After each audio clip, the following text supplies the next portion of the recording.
Hey everyone, and welcome back to Food Farms and Chefs. I am so excited to have a two-time, not just one time, two-time James Beard award-winning person on this show, Toby Maloney, who is the author of Bartenders Manifesto.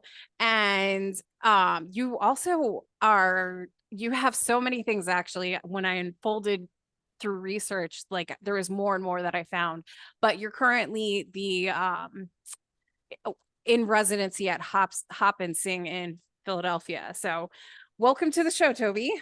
Thank you very much for having me on. No problem. So how did you actually get started? I mean, I did do some research. So I do know that you went to culinary school before getting into, well, actually, I shouldn't even say that because you started at 13 working at a diner in Colorado, in ironically a dry town. Yep. So, yeah. So, how did you actually come about getting into being a mixologist and I mean a master mixologist at that?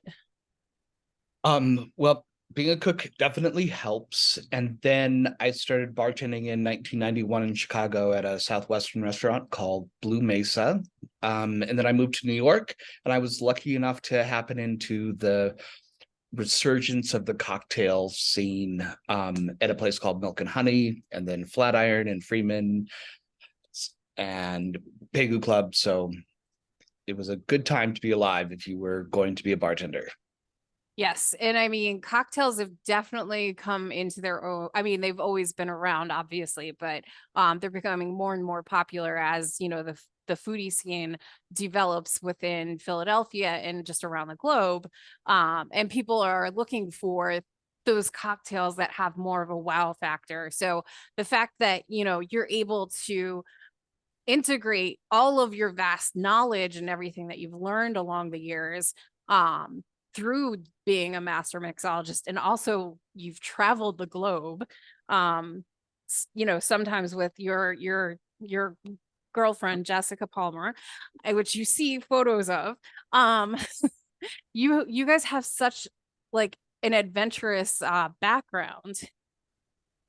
And what is it like going to different places? Because you've been to Chicago, California, New York, you've been to Thailand, so many different places. What is it like doing takeovers at different places and teaching, people who you work with? Um, yeah, there's people out there in the world everywhere that you go that are looking for things that taste good. So Jessica and I travel around, and I've done little classes everywhere from on a boat in Egypt to Costa Rica and at a pocket bar in San Jose. We're constantly on the prowl and the road looking for delicious things in beautiful places. So it's kind of what we do. Do you do any pairings? Like, because obviously you're well knowledged in creating cocktails. Do you ever like sit down and do pairings with the restaurants that you work with, or I'm not a bars, I big should say? heard. I'm not really a big fan of pairings due to the temperature of cocktails. Cocktails need to be very, very cold. The things that go well with food are usually not as cold. They're between 45 and 55 degrees, wine and beer. I love doing little like intermezzos. So a cocktail that includes something from the previous course and something from the next course. So kind of like a link in the chain. I think those are really fascinating and fun to work with chefs like that. That does sound interesting, because I wanted to also bring up the fact that some of the things that I enjoy when I'm, out having a cocktail with friends, or even at events, is when the mixologist will create a cocktail and they have, burnt rosemary or thyme in it, or something where it's a different ingredient that you don't normally see. Yeah, bartenders and cooks have a very symbiotic relationship in the ingredients that we order, and then also they feed us. We get them cocktails at the end of their shift. So there's always a good quid non pro. No, So with okay, I'm gonna throw back to some of your history, because when I was researching, there was obviously a huge influence of the Violet Hour. And I didn't realize at first when I was researching that you are one of the co-founders of the Violet Hour. I was pleasantly surprised and highly impressed by that. But you also in your bartender's guide to your manifesto, you have a throwback to the people that you have worked with, the other mixologists, and how their mind thinks.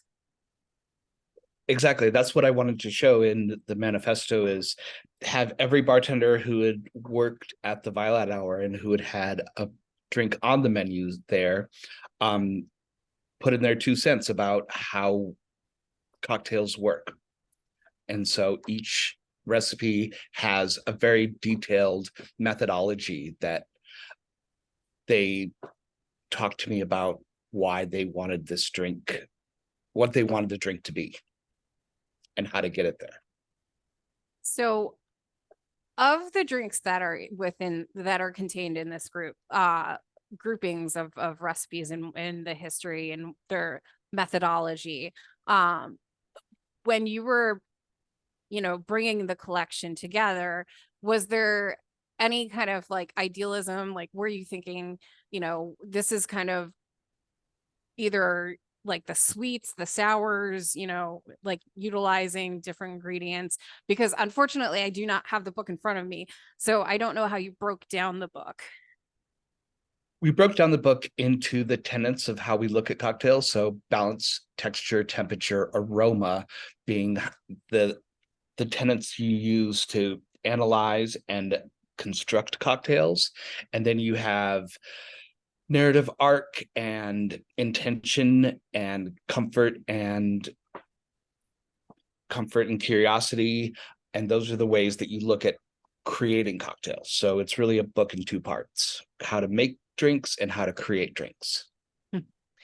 I know for myself, I am a huge, I love old fashions, and when people get creative with them, like, that makes me happy. I love Manhattans.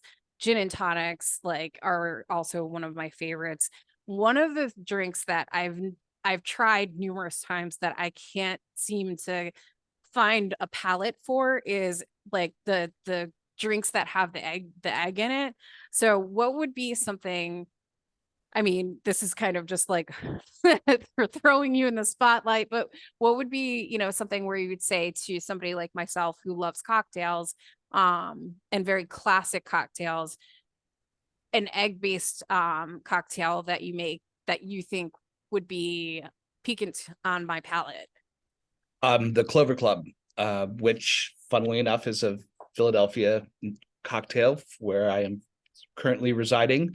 But that is gin, dry vermouth, lemon, egg white, and fresh muddled raspberries. And that it's one of the greatest drinks of all time. But when you're making it, the big thing to make sure you do is, once it's all shaken up, put a bunch of lemon oil on top of that. And so that's the aroma you're going to get. And that will be perfect for your palate. Nice. It's kind of like almost, like you have a like, not that it's a muffin, but like the muffins that include, lemon and raspberry or like whatnot. That's what my mind just went to when you said that. Exactly. So obviously, like, you've received a lot of accolades for this book of yours, including your new James Beard Award, which congratulations for that. Thank you. But on top of that, you are now working at Hop Sing Laundromat in Philadelphia in Chinatown. But I think one of your methods behind that is to start creating recipes for a new book moving forward. So how is that coming along? It's great. Hop Sing Laundromat, we're calling it a bartender in residence because I am traveling quite a bit with the book and various things. So the owner allows me to be there when I can and bow out when I can't. And yeah, I have between 6 and 8 seats, and then we do 3 seatings a night. And I'm not even necessarily creating cocktail recipes right now. I'm more researching what I'm going to write about in the next book. Mhm. And so it's a pre-research writing exercise. I mean, if you ever need test dummies, Come on in. Would be glad to have you. yeah, I was gonna say I'd be more than willing to test out the cocktails. I might have to take an Uber home, but You 100% would. Yes.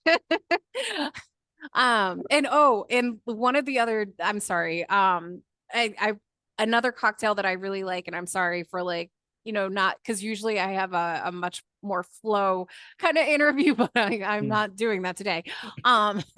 Is I think it's like a Hendrix drink. It's a cocktail. It's a small like sipping cocktail because it's heavy on the alcohol, but it's a gin drink, and it's just absolutely wonderful. Would you ever create like a gin honey, like something like that kind of? Sure. There's a classic cocktail called a bee's knees, which is gin, honey, lemon. And there's lots of cool things you can do with that. You can very simply stretch what kind of honey you use. There's everything from, wildflower honey. There's Tasmanian leatherwood honey. Getting into the local honeys wherever you are is going to be great because it'll have the flavors of all of the flowers around. But Hendrix itself has cucumber and rose as two of the botanicals. So you could take that honey and you could put a little extra floral notes into it, or something that goes with cucumber like mint. And then you definitely have something that would be light and delicious and summery. Yeah. And speaking of light, delicious, and summery, we are celebrating 4th of July on the show today. So is there any kind of cocktail that you would say would be a perfect cocktail to cheers with the fireworks? Um, Go grab a copy of Dale DeGroff's Craft of the Cocktail and make his Cosmopolitan, which has a flamed orange garnish. And so you get that little poof of flame. It'll be just like the fireworks. Which is fun. And I like the fact that's another thing is you do include throwbacks to like other cocktail books too on your Instagram and whatnot, because I'm like a lot of people are just myopically like this is, me and things that I've done, and they don't stray outside of that, but you kind of give nods to other people as well. I mean, that's the cool thing about what we do in the cocktail world is there's so much writing and so many books and so many people that are out there pushing the envelope that you can reach out and talk to. And 95% of the time they are in enraptured to talk to you, and they will bend your ear for as long as you let them. It's a really great community in that they share their innermost workings of their programs and such with you if you're interested. So yeah, you got to nod to those people who are mentoring and raising the level of everybody who's out there bartending. Yes.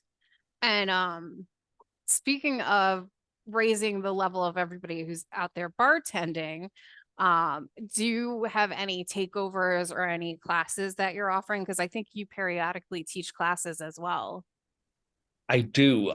It's in conjunction with a book tour, which I'm actually going to be talking to a couple of brands this week to get some sponsorship, but I'm looking to go to Chicago and San Francisco and a couple of other places in the next 6 months. And you can absolutely get that information on my Instagram and the Bartenders Manifesto Instagram. Which is, a perfect plug, because let's talk a little bit about the Bartender's Manifesto, how to think, drink, and create cocktails like a pro. Um, where can people find it? Like, I mean, I've seen it at Anthropology. I've seen it at, obviously, there's online bookstore, ways to purchase it. But where can people purchase it in person? Like where, what is a website that you would like people to go to? Bookshop.org is a good one. That is online, but they get their books from small independent local bookstores. So you are helping to keep that community thriving. Walk down to your local independent brick and mortar bookstore and ask them to buy a copy. And if they don't, ask them to bring it in. You can go to the Clarkson Potter website as well. That helps me with my numbers, but overall, small, independent, local is the way to go. Gotcha. And if like not if actually when people purchase your cocktail book, your perfect guide, would they be able to get it signed by you? Sure, you can always bring it into Hop Sing. We also often have copies there to sell, and I will be happy to sign your book. You can also reach out to me on my Instagram and Bartenders Manifesto Instagram, and I can probably put a book plate in the mail for you, which is just a sticker you throw on there if you're not anywhere near Philadelphia. Gotcha. Now, I want to kind of also give a nod to the fact that I've known a few, a select amount of bartenders and mixologists, and I know that they have the the fast rack, I think it's called. Speed Rack. Speed rack. Yes. I always forget what it's called. And I know that you bar back for the speed racks.